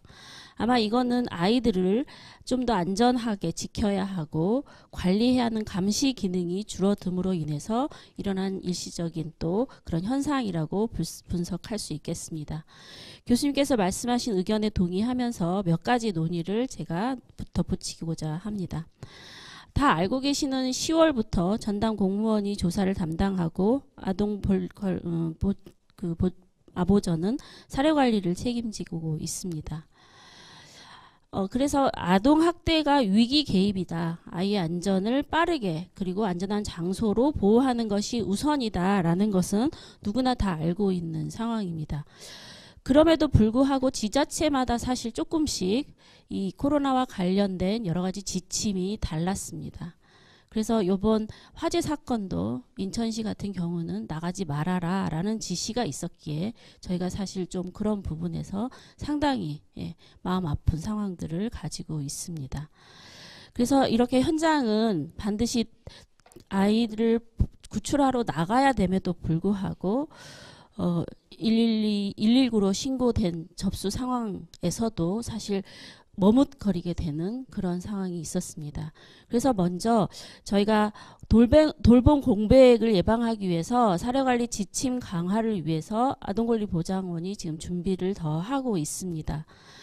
특별히 감염병이나 사회복지 전문가들을 모시고 간담회를 2회 이상 지금 실시해서 감염병 유행에 따라서 사례관리 방안, 특히나 대면 서비스가 즉 아동보호 전문기관이나 아니면 전담 공무원들은 필수 기관이다. 우리가 소방서나 아니면 경찰처럼 그런 업무들을 하시는 부분들이 필수 인력인 것처럼 우리에도 아동에 관련해서는 필수 인력이다라고 생각하고 대면 서비스 과정에서 감염 예방을 위해서 여러 가지 조치를 하면서 효과적인 사례 관리를 할 수 있도록 수행 지침을 지금 현재 마련하고 있습니다.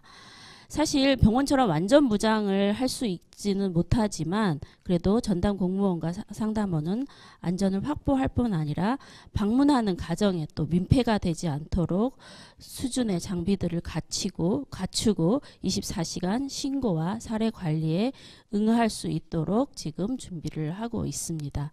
특별히 저희가 정은경 그 질병관리청장님들에게 코로나 관련해서 우리가 매일 보고를 받는데 아동용 코너도 있어야 된다. 이런 내용도 저희가 지금 주문해뒀고 거기서도 좋은 제안이다라고 얘기를 하고 있을 뿐만 아니라 특별히 또 시설처럼 코호트로 아이들이 전혀 어딘가 나갈 수 없는 상황이 되는 것들을 우리가 미리 방지해서 국가에서는 조금 더 자주 만나지 말아라 대면을 좀 축소해라라고 얘기하지만 숲 체험이나 또 숲에 가는 부분들을 국가적인 차원에서 아이들에게 발달권을 조금 더 보장하는 차원의 제안들도 이미 해둔 바 있습니다. 그래서 이런 부분들과 이런 부분들을 정부와 조금 더 논의하고 이런 지침들을 문제들을 빠르게 만들어 드리도록 하겠습니다.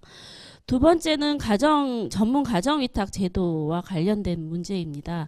사실 우리 교수님께서 말씀하셨다시피 분리 조치를 빨리 하자, 아이 안전을 우리가 좀 더 확보하자라는 의미에서 그런 얘기들을 사실 많이 하고 있는데 아이를 데려다 놓을 곳이 없다라는 것은 우리 교수님들 다 알고 계십니다. 그래서 이 전문 가정 위탁에 대한 내용들을 제가 요번에도 국정감사에서도 질의가 나올 수 있도록 열심히 노력을 했고, 그럼에도 불구하고 이게 지금 지자체 사업입니다.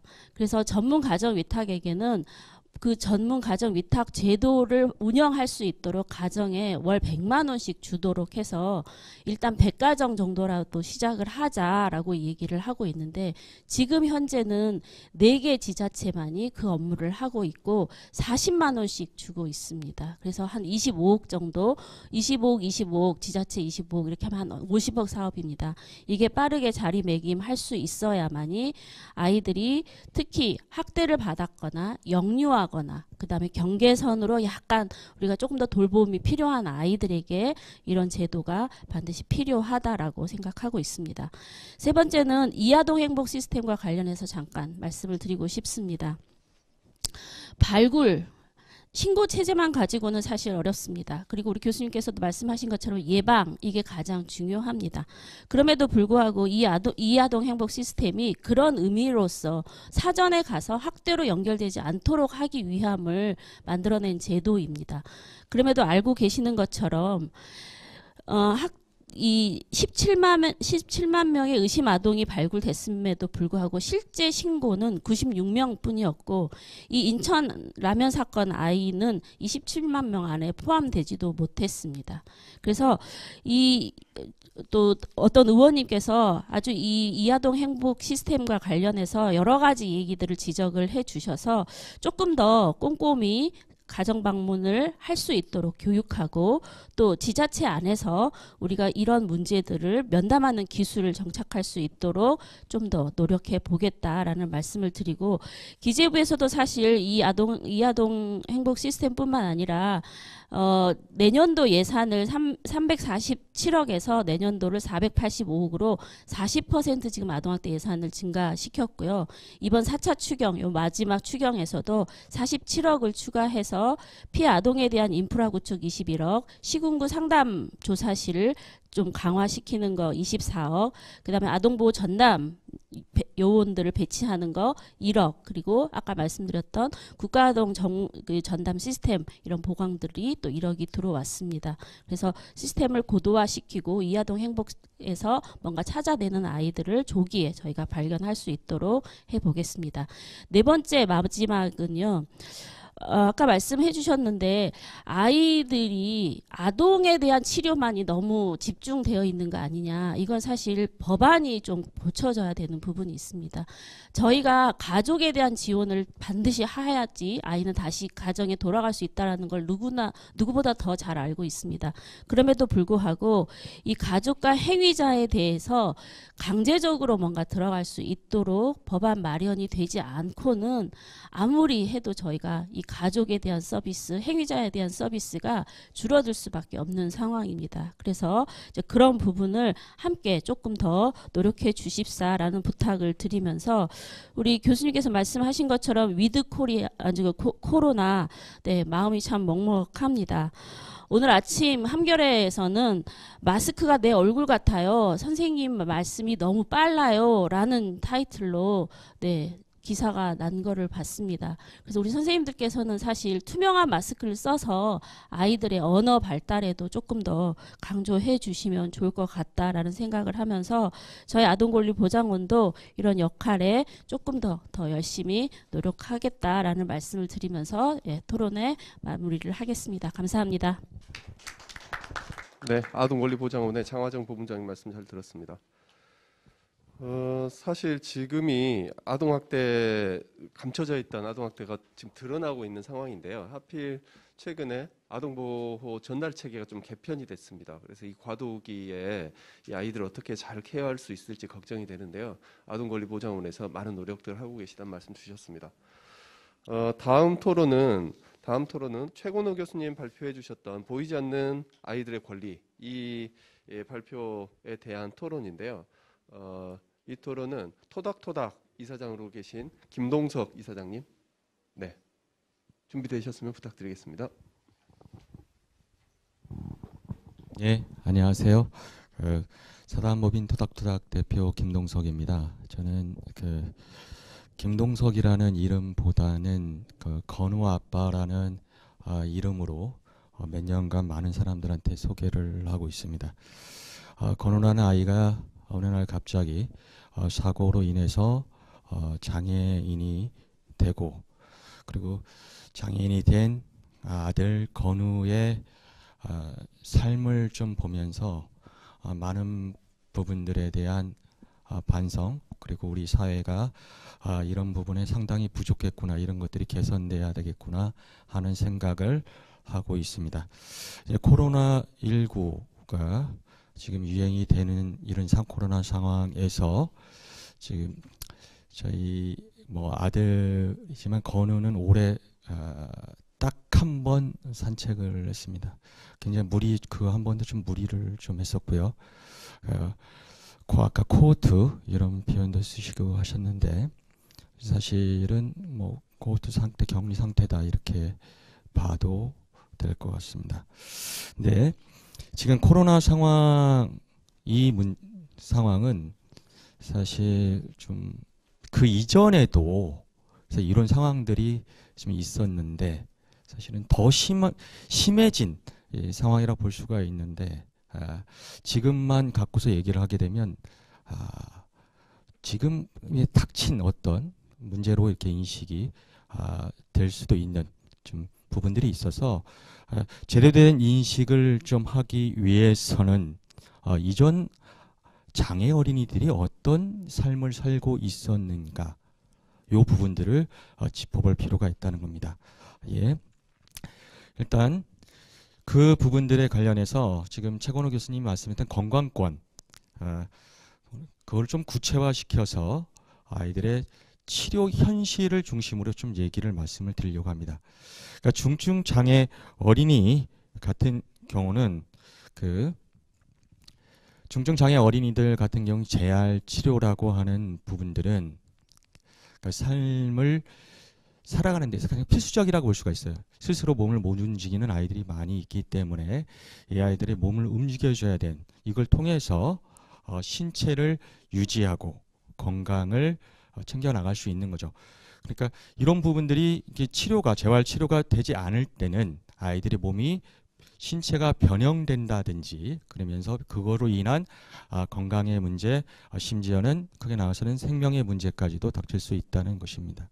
예, 그렇기 때문에 재활 치료는 필수적인 부분이라고 할 수가 있는데, 지금 한국 사회 현실은 어떠했는가 하는 거죠. 지금 현재 중증 장애 아동의 비중들은 80%를 넘어선 상황입니다. 이 상황들은 현재 조산, 노산으로 인해서 이런 등의 미숙아라든가 저체중아들의 증가하고도 굉장히 밀접한 관련이 있는데요. 2000년대부터 해서 2000년 전에 부터 해서 2000년대 초반까지 봤을 때 이런 미숙아 저체중아의 비중들이 5배 이상 증가를 했어요. 이 부분들은 중증 장애 아동의 증가 부분들로 이어졌습니다. 다음 거를 보면 굉장히 충격적인 분들인데요. 2016년도 자료입니다.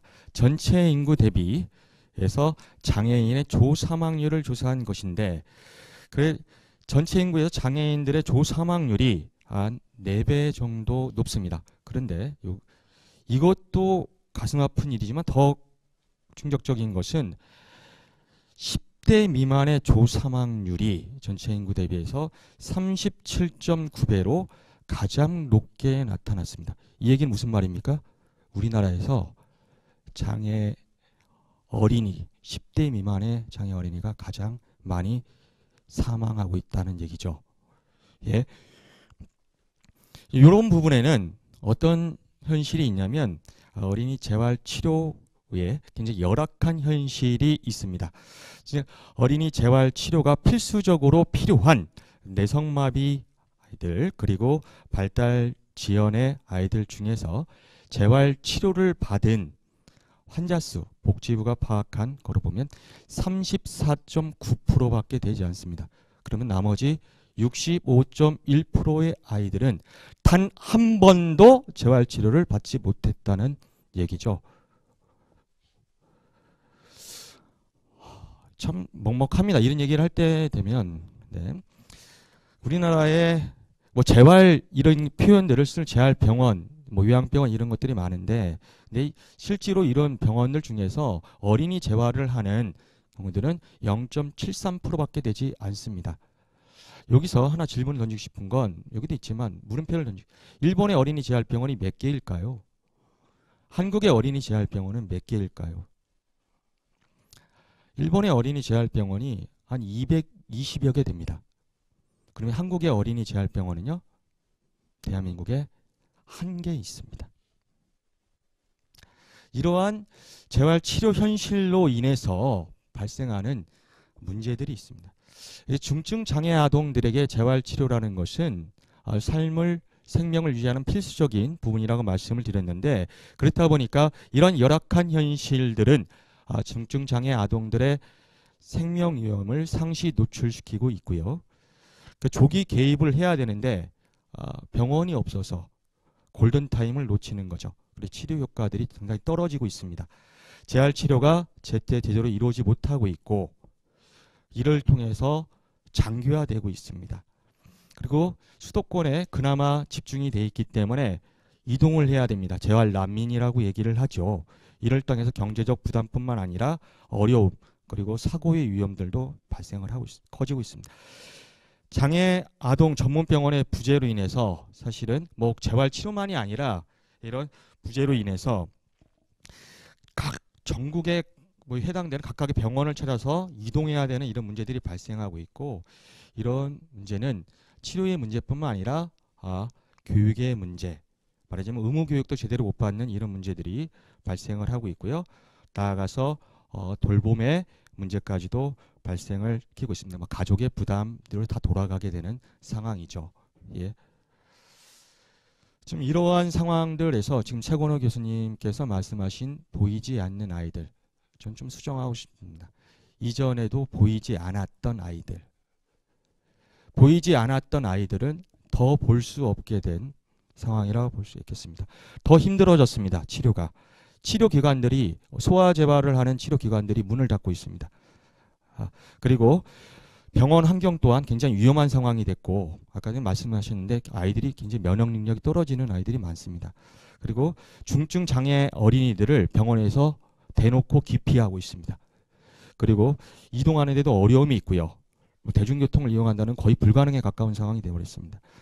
의무교육, 순회교육이라고 하는데 가정 방문에 병원 방문도 어려워지고 있고 온라인 수업도 상당히 아이들이 따라가기는 어렵습니다. 이런 상황에서 모든 것들이 가족의 책임, 가족의 부담으로 이어지고 있습니다. 이런 상황에서 지금 죄송합니다. 이런 상황에서 반드시 좀 필요한 것이 마지막 지금 장면이 지금 제가 실수로 이렇게 됐는데요. 죄송합니다. 예. 말씀드리고 싶은 거는 지금 이런 아이들의 현실이 제대로 사회에 알려지고 있지 않다는 거죠. 아니면 더 정확하게 말씀드리면 한 번도 제대로 알려지지 않았다는 겁니다. 그러니까 실태 조사가 지금 바로 들어가야 되는 거죠. 정부뿐만 아니라 학계에서도 이런 문제들에 대해서 그동안에 조금 관심이 덜했었습니다. 좀 심하게 하면 거의 관심이 없었습니다. 그렇기 때문에 이 아이들이 어떤 상황에 있는지가 드러나지 않았었던 부분들이 있고요. 그 다음에 아이들의 지금 말씀드렸던 이런 치료 현실 그리고 교육, 돌봄 문제는 따로 뗄 수 있는 부분들이 아닙니다. 그리고 이 중에 어떤 하나를 선택할 수 있는 문제도 아니라는 거죠. 통합적으로 접근을 해야 되는 문제라고 봅니다. 이런 문제에 대해서 우리 학계에서 좀 이번 기회를 계기로 삼아 코로나19를 계기로 삼아서 예, 좀 적극적인 관심과 연구가 좀 있었으면 하는 그런 간절한 바람으로 토론을 마칠 수 있도록 하겠습니다. 고맙습니다. 네, 감사합니다. 우리 건우 아빠로 알고 계시는 우리 김동석 이사장님 말씀 잘 들었습니다. 중증장애 아동들이 코로나19 바이러스 창궐 이후에 병원도 부족하고 교육도 더 어려워지고 돌봄도 더 버거워졌다는 이런 의견을 주셨습니다. 또 더불어서 여러 가지 제안도 주셨습니다. 이렇게 세 분 토론을 들었는데요. 혹시 지금 발표하신 세 분 중에 그 토론에 대한 혹시 주실 말씀이 있으신 분이 있으시면 말씀 주시면 좋겠습니다. 네, 김영무 교수님.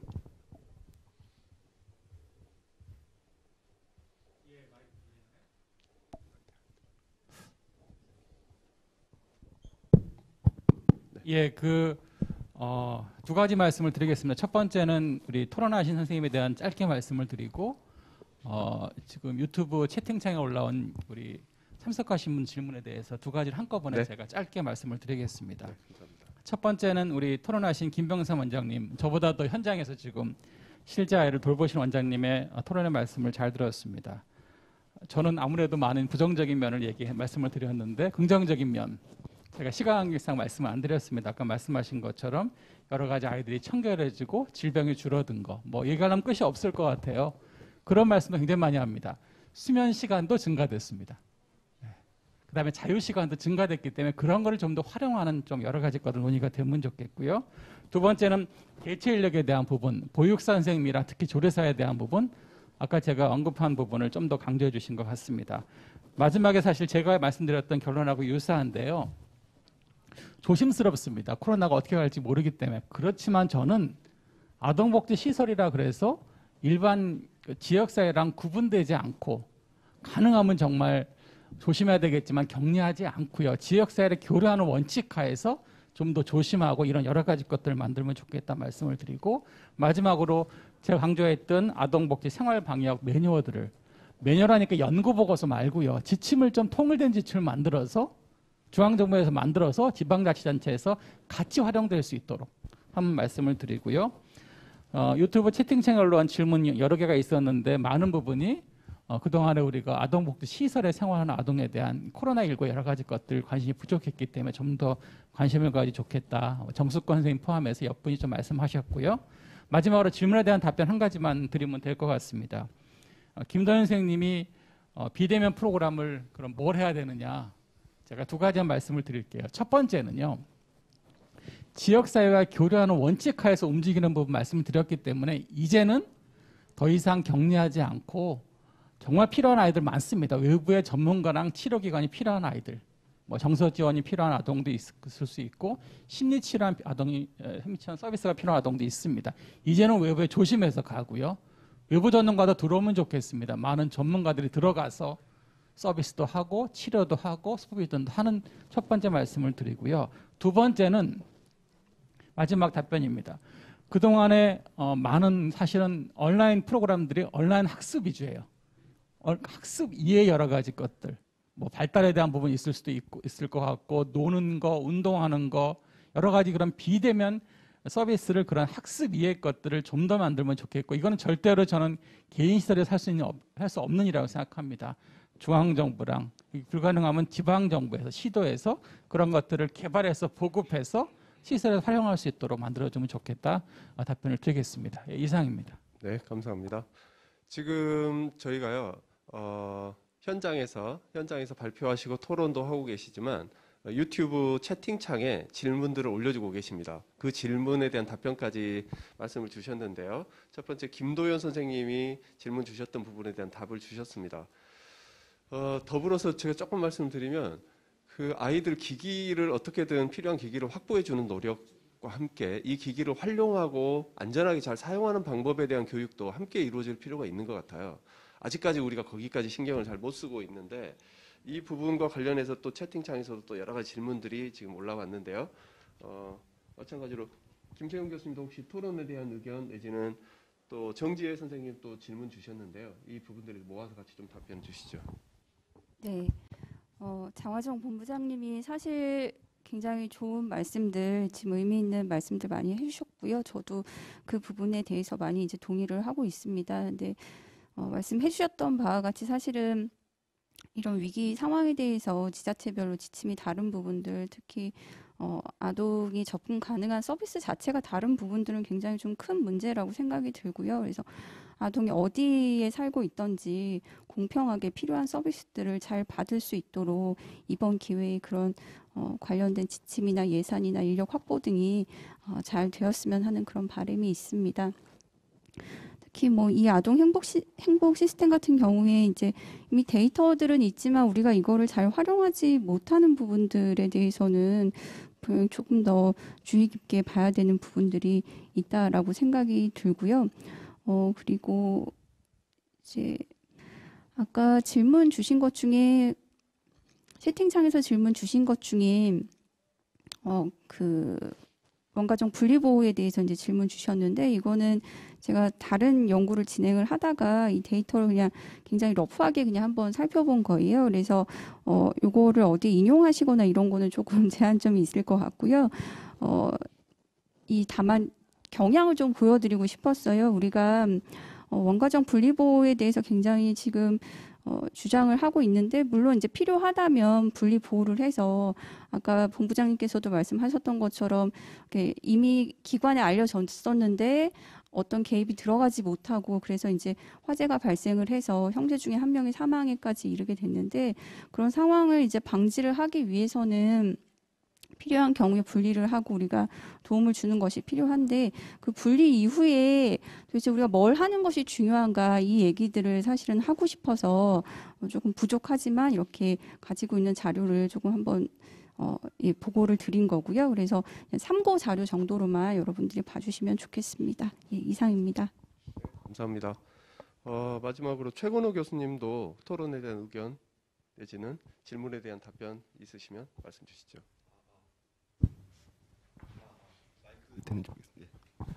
우선 김동석 실장님 토론해 주신 거 감사드리고요. 그 한 3가지 정도 말씀드리고 채팅창에 있는 내용까지 같이 좀 코멘트를 같이 드리도록 하겠습니다. 우선 지금 이제 제가 이제 소아청소년 암을 비롯한 만성질환 아동들 중심으로 말씀을 드렸는데요. 그러니까 이게 만성질환이냐 장애냐라고 하는 것들이 사실 구획선을 어떻게 두느냐에 따른 논쟁이 따라오게 마련입니다. 그래서 사실 최근에 이제 많은 연구들에서는 그 크로닉 컨디션, 그러니까 만성적인 상태를 갖고 있는 아동들, 거기에 이제 중증 장애를 포함해서 여러 이제 건강 상태의 어려움들을 겪고 있는 아동들의 연구들이 다양하게 이루어지고 있습니다. 그러니까 국내에서는 주로 질환 중심 혹은 장애냐 아니냐에 따른 부분으로 접근을 하고 있는데 굉장히 다양한 스펙트럼이 존재하고 그래서 그런 아이들의 어떤 권리라든지 혹은 교육이라든지 뭐 가족의 어떤 돌봄이라든지 이런 다양한 차원들의 논의가 좀 확산될 수 있는 계기가 되길 바라고 아울러 코로나19 시대에 지금 현재 기존에 어려웠던 아이들이 더 심각하게 어려워지는 상황들 예를 들어 우리가 이제 그 지금 상황에서 그 취약계층 아동들이 겪고 있는 어려움들이 또 존재한다면 또 그 사각지대로 놓여 있는 아이들이 바로 건강 취약 혹은 그 이 중증 장애를 갖고 있는 아이들이라는 것들을 좀 부각시킬 수 있는 계기가 됐으면 좋겠다는 생각이 듭니다. 두 번째로는 지금 김동석 시장께서 말씀을 해주셨듯 그 국내 지금 중증 장애 아이들의 치료 시설들이 굉장히 부족합니다. 그래서 그 김동석 시장님을 비롯해서 여러 장애 부모님들께서 그 어린이 재활병원 건립운동을 지금 하고 계시고 사실 이 건립운동 과정들을 옆에서 지켜보는 사람으로서 굉장히 좀 마음 아팠습니다. 왜냐하면 그 과정들이 정말 지난하고 어렵고 또 피나는 눈물이 필요했던 상황이었기 때문에 그래서 지금 대전 지역에 하나의 병원이 설립이 되고 있습니다만 그러한 부분들이 좀 더 전국으로 확대될 필요가 있다라는 말씀을 강력히 드리고 싶고요. 근데 이게 왜 안 되느냐? 이게 코멘트 말씀에 또 지워졌네요. 그래서 그 수가 문제도 있습니다. 그러니까 수가라고 하는 부분들이 물론 의료 수가가 국내 재활 의료 수가가 좀 약한 부분들이 있고 하다 보니까 그러니까 의료계 쪽에서는 그러한 부분들이 좀 아동의 재활 수가를 확대해야 된다는 말씀도 해주십니다만 근본적으로 시장에 포섭된 의료 구조상 그 아이들의 돈이 안 되는 아이들의 치료를 한다라고 하는 좀 거칠게 말씀드리자면은 그런 것들이 굉장히 제약되어 있습니다. 지금 뭐 소아청소년 암도 그렇고요. 소아청소년 암도 지금 지방에 있는 병원들이 다 이제 진료를 안 하고 있는 상황이다 보니까 대부분 서울에 올라와서 치료를 받아야 되는 현실입니다.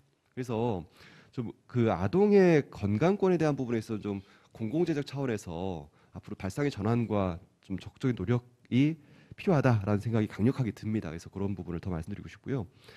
또 세 번째로는 그 지금 이제 전반적으로 그 중증 질환 아동과 만성적인 어떤 컨디션을 갖고 있는 아이들의 경우에 그 실제로 이 아이들이 어떤 상황이냐, 그러니까 지금까지는 주로 의료비 지원에 대한 이야기를 많이 해왔어요. 그리고 근데 이제 그런 차원의 문제를 넘어서서 이 아이들 역시 건강한 시민으로 지금 성장하고 있는 상황에 놓여 있고, 그 아이들을 위한 다양한 어떤 그 지원들로서 지금 교육적 권리, 그다음에 이제 가족에 대한 돌봄 지원, 뭐 다양한 부분들이 좀 논의가 더 확장될 필요가 있겠습니다. 특히 이 교육에 대한 부분을 좀 강조해서 말씀드리고 싶은데요. 그러니까 이 아이들의 경우에 교육결손이라고 하는 것이 성인기 이후 소득과 밀접한 관련이 있기 때문에 어렸을 때 아팠던 아이들이 커서 빈곤해집니다. 그래서 그러한 부분들을 앞으로 좀 많은 연구와 또 정책적 노력들을 통해서 좀 개선될 수 있는 계기가 되길 바라봅니다. 예, 이상입니다. 네, 수고하셨습니다. 지금 인터넷 채팅창에서, 유튜브 채팅창에서도 김도현 선생님, 정지혜 선생님, 권정숙 선생님 등 여러 선생님들이 좋은 의견들을 많이 주셨습니다. 그 부분까지 모아서 이제 답변을 드렸는데요. 또 혹시 추가적으로 인터넷 채팅창에 나온 얘기 중에 토론으로 나오신 선생님 중에서도 혹시 답변할 부분이 있으시면? 네, 없으신 것 같습니다. 네, 그러면 지금까지 세 분의 발표, 세 분의 토론, 네, 잘 들었습니다. 마치겠습니다. 감사합니다. 사회자께서.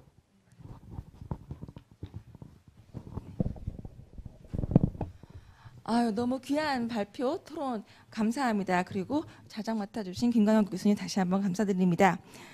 네, 이른 아침부터 우리 사회복지학회 공동학술대회가 진행이 되었습니다. 이상으로 2020년 사회복지 공동학술대회 한국아동복지학회 섹션 뉴노멀 시대 아동복지 체계에 대응 학술대회를 마치도록 하겠습니다. 함께해 주신 여러분 감사합니다.